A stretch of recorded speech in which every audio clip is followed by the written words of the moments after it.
Jumpa lagi sahabat YouTube di channel Antar Dimensi. Kita lanjutkan membedah sangkan Paraning Dumadi di film The Legend of Aang atau Avatar Aang. Kita masuk ke capture 3, masih di episode atau book 1 ya. Tapi sebelumnya bagi yang belum like, subscribe, jangan lupa untuk like dan subscribe channel ini serta bunyikan tanda lonceng agar teman-teman semua tidak ketinggalan video-video terbaru. Di tayangan awal capture 3 diceritakan Aang, Sokka dan Katara akan menuju ke kuil udara.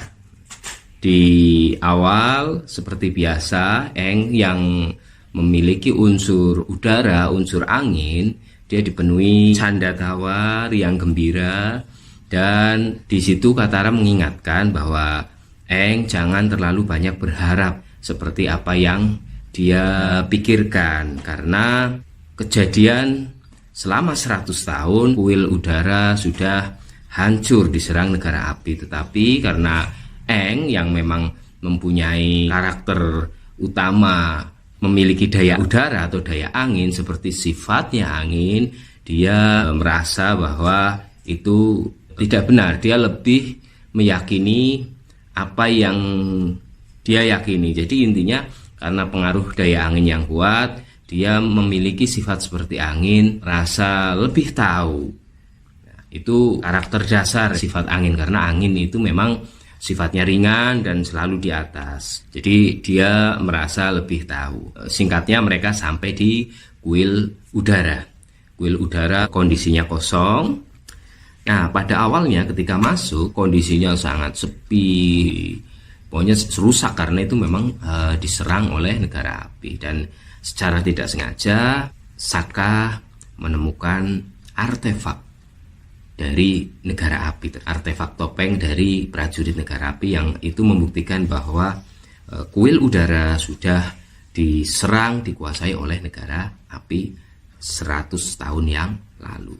Nah, awalnya dia akan memberitahu kepada Aang, tetapi dicegah oleh Katara, karena Katara berpikir ketika Aang sedih sekali, akan emosi atau akan menjadi marah sekali, dia akan menjadi luar biasa yang tak terkontrol. Ini yang tidak diinginkan oleh Katara. Akhirnya Katara menutup artefak tersebut, menyembunyikan dari Aang. Tetapi Sokka itu mengingatkan bahwa tidak baik untuk menyembunyikan sesuatu yang memang seharusnya disampaikan, karena cepat atau lambat itu akan terbuka. Kemudian Aang memandu Sokka dan Katara untuk berjalan-jalan melihat kuil udara.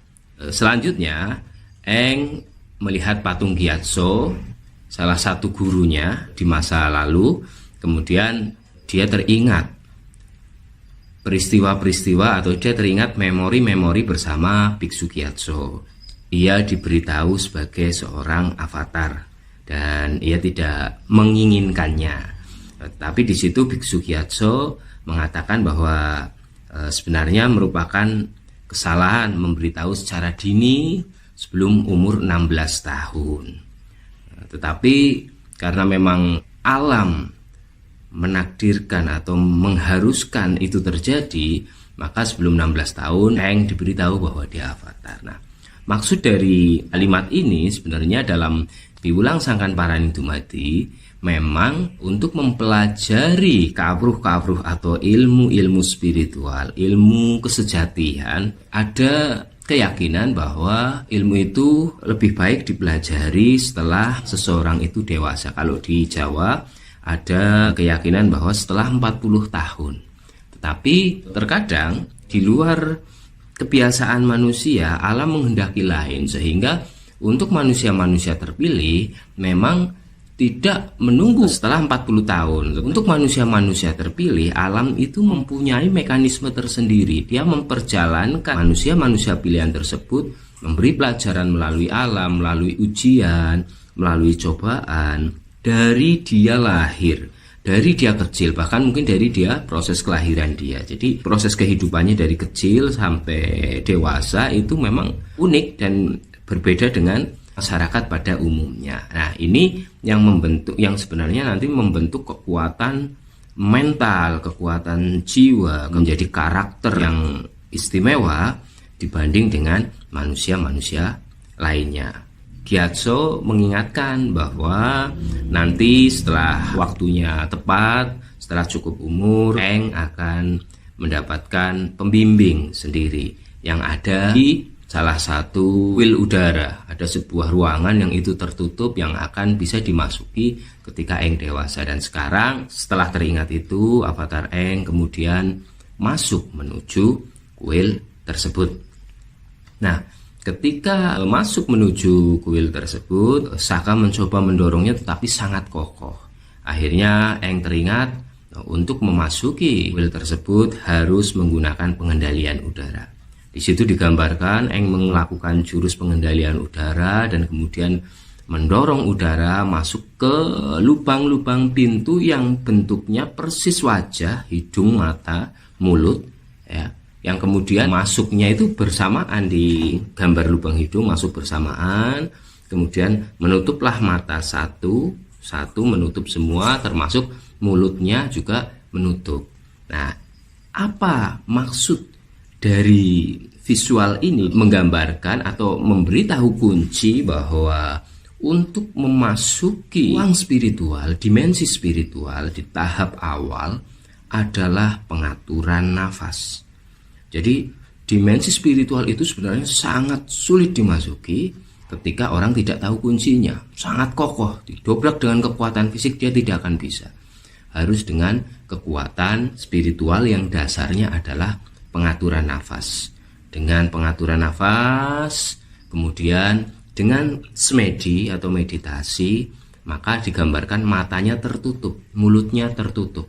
Nah, dalam ilmu Jawa, dalam Kaprusangan Paraning Dumadi disebut dengan samadhi nutup babahan hawa songo. Samadhi menutup lubang 9 yang ada di dalam tubuh. Ini hidung 2, mata 2, mulut 1, telinga 2, terus kelamin dan di anus dilambangkan dengan menutup babahan hawa sanga. Artinya menutup semua nafsu duniawi termasuk panca indera dan semuanya untuk olah samadhi. Nah, arti samadhi ini sendiri sebenarnya apa?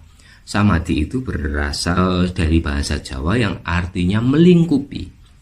Dengan proses samadhi itu, kesadaran ruhani itu meningkat sehingga maksimal dan melingkupi cipta, rasa, dan karsa. Jadi ketika orang melakukan samadhi, dia sebenarnya berada pada kondisi kesadaran tertinggi sebagai manusia, kesadaran ruhani tertinggi sebagai manusia. Setelah melakukan itu, maka terbukalah pintu yang sangat kokoh dan di situ terdapat banyak sekali patung-patung mewakili dari berbagai wilayah. Yang ternyata itu adalah patung-patung avatar yang membentuk pola. Dan selanjutnya benar apa yang dikatakan Saka bahwa segala sesuatu yang memang sudah saatnya terbuka itu memang ditutup bagaimanapun itu akan terbuka. Ini adalah suatu kunci, salah satu kunci rahasia dari semesta. Selanjutnya avatar Eng tanpa sengaja ketika di dalam ruangan yang penuh dengan patung, dia bertemu dengan seekor lemur, ya, mirip monyet, yang kemudian dia mengejarnya, berlomba mengejar menangkap dengan Saka untuk mengejar menangkap lemur itu. Dan ternyata lemur ini gerakan oleh alam sebenarnya, menuntun Eng untuk menuju sebuah tempat di mana di situ terdapat kerangka dari Gyatso dan banyak sekali kerangka-kerangka dari pasukan negara api. Dan disitulah Eng tahu yang tadinya ditutupi tetap diberitahu oleh alam dengan mekanisme yang lain, melihat Gyatso, kerangka Gyatso dan juga para prajurit negara api yang membuktikan bahwa apa yang dikatakan Katara awal mereka akan berangkat ke kuil udara itu benar, dan apa yang dalam pikiran Eng itu ternyata salah.